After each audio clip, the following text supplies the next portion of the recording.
Nesse dia que Ele tocou na minha vida, nesse dia que Ele tocou na tua vida, independente dos meus pensamentos, independente do meu julgamento a respeito de mim mesmo, porque vamos ser coerentes. Se dependesse do nosso juízo, será que algum de nós seria salvo? Do nosso juízo? Não vamos nem colocar o juízo de Deus, vamos colocar o nosso. Mas naquele dia que Deus nos tocou, Ele nos deu vida. Aquele dia Ele disse assim: filho, toma vida, tenha vida. Naquele dia Ele pegou os pecados e lançou no mar do esquecimento. E a Bíblia diz que Ele não mexe mais lá. E Ele nos deu vida para quê? Para que através do Espírito Santo de Deus, através, como diz aqui esse texto aqui, da graça dele nós somos salvos. E não vem de nós, não é algo que eu possa dizer para Deus: nossa Deus, eu fiz isso, ou eu posso fazer isso. Não, amados, é dele, vem dele sobre a nossa vida. E diz aqui, esse texto aqui diz que Deus, Ele nos separou para fazer coisas boas. Aquelas coisas boas que nós fizemos não é porque eu sou bonzinho, não, é porque nós somos feitura dele, ou seja, Ele nos programou para aquilo ali. Mas tudo isso só acontece na vida, na nossa vida, porque um dia Ele tocou em nós e Ele nos deu vida. E essa é a verdade central da Bíblia. Essa é a verdade, que Jesus morreu e ressuscitou para que nós tenhamos vida. Não existe outra forma de nós termos vida, se não for através da morte de Jesus Cristo na cruz do Calvário, da ressurreição dele, do derramar do sangue dele sobre a nossa vida para nos perdoar os pecados, para nos selar com o sangue da nova e da eterna aliança. Se nós não entendermos que Deus nos deu vida em Cristo Jesus, amados, não vai adiantar de nada nós cegarmos. Essa semana a gente compartilhava ali, a irmã dizia para nós sobre uma colega de trabalho que faz parte lá de uma religião, dessas religiões que andam por aí, que fazem entregas, despachos e coisa.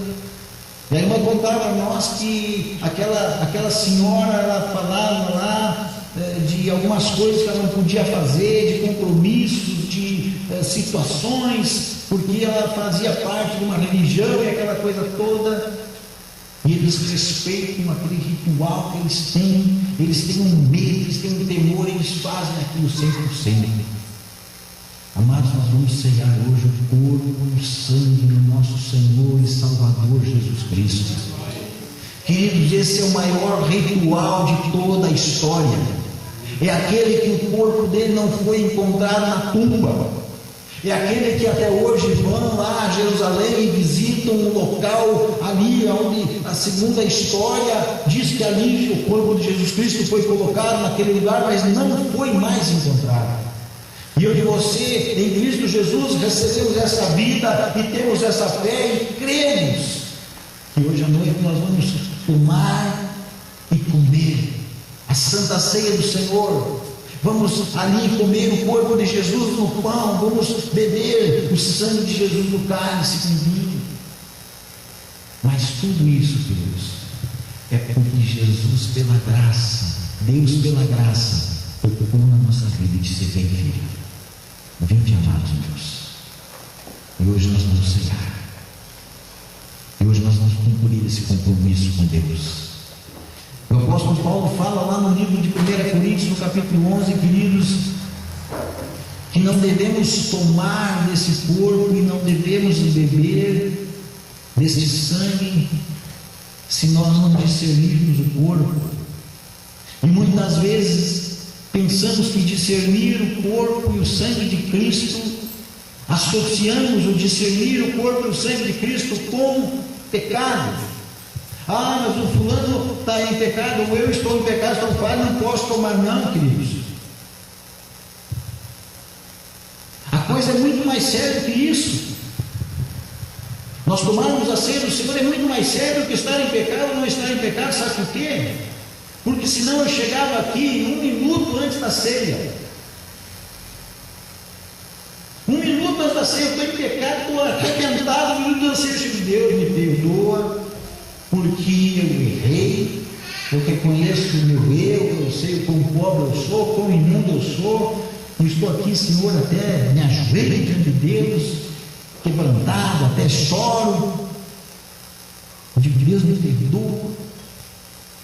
E Deus perdoa. Eu estou limpo do meu pecado, ou dos meus pecados, para fazer a ceia do Senhor. Mas daí eu venho e tomo a ceia sem entender o que é violência. Beber a ceia sem discernir o corpo é o seguinte, amados, não é o pecado. Não discernir o corpo é não saber o que eu estou fazendo, é eu entender o seguinte: isso não é nada, não passa de um ritual da igreja, não, queridos. O Senhor Jesus Cristo instituiu a ceia do Senhor. Foi Ele que disse assim: olha, façam isso até que eu volte. Então hoje nós vamos ceiar e vamos saber, esse ato que eu estou praticando é o ato que Jesus mandou eu praticar. Eu estou aqui com um pedaço de pão na minha mão, mas a Bíblia diz que esse pedaço de pão é o corpo de Cristo. Eu vou comer esse pão, mas aqui está a presença e o Espírito do corpo de Cristo. E eu discerno isso, ou seja, eu entendo isso, eu assimilo isso para a minha vida. E aí eu pego o cálice e eu vejo aqui, esse cálice aqui tem um vinho, mas a Bíblia diz, Jesus diz, isso aqui é o meu sangue. E eu vou tomar o vinho aqui, mas eu creio que aquele ato espiritual, aquilo que Jesus diz assim, existe o sangue de Jesus ali, em espírito, e eu tomo esse sangue para a remissão dos meus pecados, eu tomo esse sangue, esse vinho, esse sangue espiritual, esse vinho que eu vou tomar, e ali está o selo da nova e eterna aliança. Aí eu estou discernindo o corpo, não, Jesus fez isso por mim, eu vou tomar isso com reverência, eu vou fazer a ceia por reverência, eu vou preparar a minha ceia, porque Jesus não pegou simplesmente e fez de qualquer maneira. Jesus pegou os discípulos antes e disse assim: vamos preparar a ceia. É algo muito grande, é algo muito precioso.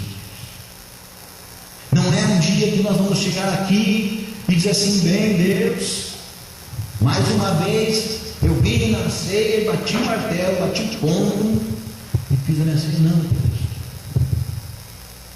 É um instante de reverência, é um instante de ver o que esse texto diz para a nossa vida. Nós estávamos mortos, Ele pegou, conectou por nossas vidas.